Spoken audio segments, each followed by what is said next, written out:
Hey, what's up, y'all? It's Al Rehabs Houses, and today I'm gonna make a video about how to approach friends and family when you're looking to borrow money for real estate. Number one, let's just be real. It's tough to borrow money from friends and family, especially if you come from a situation where your friends and family, as a whole, don't have a lot of money, right? So for some of us, this may not even be a reality. It may not be something that we're even able to do if people do want to invest in us because they just don't have it, right? But for those of you who do, here's a video about it. Number one, it can be extremely difficult to even have these conversations, right? To approach these people who are close to you and ask them to borrow their money to invest in real estate. It's something that I struggled with early in my career, more than I do now. And looking back on it, it's one main thing that sticks out to me as why it was difficult. And I think that was because I didn't quite believe in myself yet, right? So it's like when I would go and have these conversations with my friends or my family about borrowing money, I would be somewhat hesitant because I thought I could do it, but I wasn't really sure.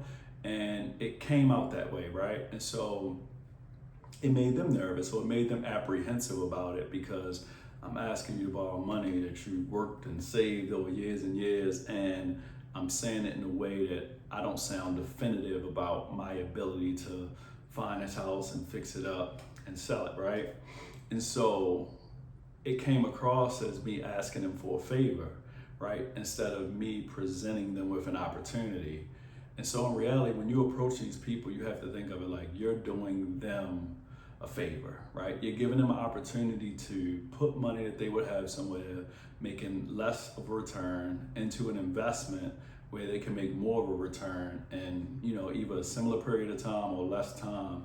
And so at the end of the day, it's really a great opportunity for them. It's better for them than it is for you, right?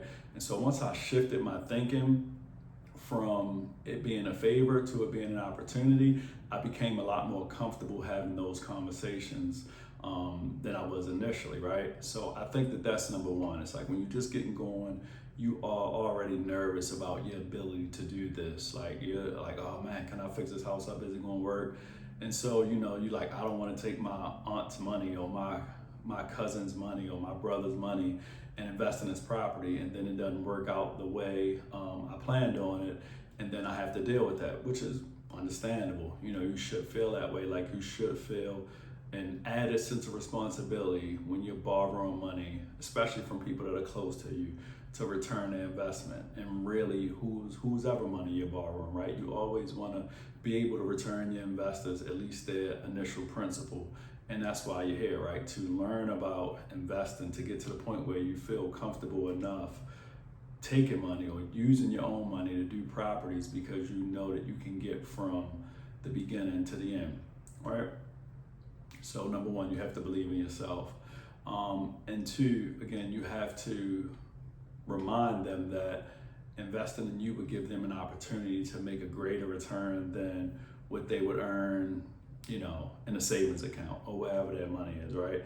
And not just a little bit more, but you want it to be like significantly more, right? Significant to the point where they feel like, hey, it's worth doing this investment. So let's just say you have a few friends and you're borrowing $5,000 a piece from them or something, right? Instead of being like, hey, your money is in a savings account, you're earning 5%, I'll give you 6% or 7%, offer them 20% or 15%. You borrow somebody's $5,000 and you give them 20%, you're talking about $1,000, right?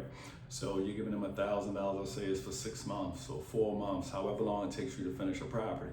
And then instead of just saying like a time period, I would attach it to a particular property so that way they have like a vested interest and they're able to actually keep track of their money from one thing to another. So instead of being like, hey, let me borrow your money for 1 year and I'll give you 20%, I'd say, hey, let me borrow your money. I'm gonna buy this house at 123 Main Street, and when I sell the house at 123 Main Street, then I'll give you your money back. So if it takes 6 months, then I'll still give you your $1,000 back, right? And that's how you build trust from people, and that's how people go from 5,000 to giving you 10 to 20, and before you know it, you're their primary source of investment, right? So again, just make sure that you offer something that is enough to feel like it's worth the risk. Because at the end of the day, it's like when people invest in money, they're looking at the risk and the reward. It's like, is the risk worth the reward, right? Their money feels a lot safer in the local bank than it does in your renovation, your first renovation. And so you gotta like supplement that additional risk with a greater return, where it's like, investing with Alex might be kind of risky, but if he can pull it off, then the return, seems like it's worth the risk. So just be very specific about what you're going to pay, when you're going to pay it, and what it's attached to, right? And I think that those are the main things. Like, I think that once you appear confident, once you're able to tie it to specific investments, and once you seem like, you believe in your ability to get things from one place to another, then I think that you'll start to feel a lot more comfortable with those conversations. And again, friends and family is a tough one. To me, friends and family can be more difficult than having a conversation with a stranger about it, because friends and family tend to identify you as whoever you were or whoever they saw you as. So if you come from a situation where your friends and family saw you maybe like getting in trouble in school, or like losing jobs, or just not being the most driven person, it's hard to change their opinion of who you were then to who you're becoming, right? And then it's hard for you to see yourself as who you are now versus who you were in their eyes previously. And so, you have to like get through that barrier of, okay, I know like when I was in school, I got bad grades and, I got put out and I was doing this and doing that. But like, this is where I've pivoted to. Like, this is who I've become. Like, I've done the work to now move from that to this. And now I want you to take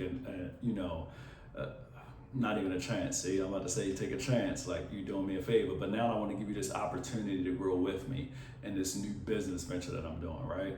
And so it can be difficult to get those people on board. But, I think that when you do have friends and family that believe in you, or they hear what you're saying, and you speak confident about it, you're like, oh, I'm gonna do this, I know I can do this, and I've been studying and I've been learning and I took this class and I did this and I did that, and like they want to see you succeed more than someone who doesn't know you. So I do think that allows you to get opportunities from people that you may not get in other places. And again, maybe it starts all small. They give you what they feel like they can lose and not get back, right? So maybe it takes a few people to do that, and then you put that all together and you pay them back. And then the next time they feel a little more confident, they do a little more, and they do a little more, and they do a little more, and they do a little more.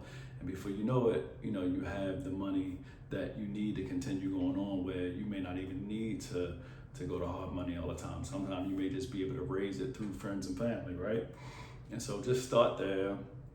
Continue to learn. The more you learn, the more confident you become, right? So the more you understand what you get into, the more you speak about it with confidence. Like, the way I speak about rehabbing now is not the way I spoke about it in 2009.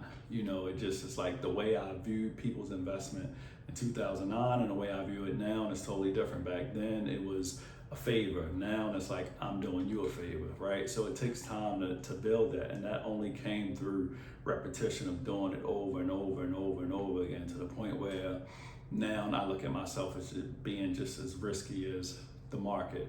Like my ability to take a house and fix it, I know that I can do that. So it's like the only thing that will like derail that is just the market itself changing, which is beyond my control, right? So continue to learn. If you want to learn more, make sure you like, comment, subscribe. If you want to see a video on a particular topic, let me know in the comments and I'll get to it. Also, if you want to learn about real estate, click the link in my bio. I have a free group and we just talk about rehabbing and real estate. So make sure you join that. And until then, catch you on the next video.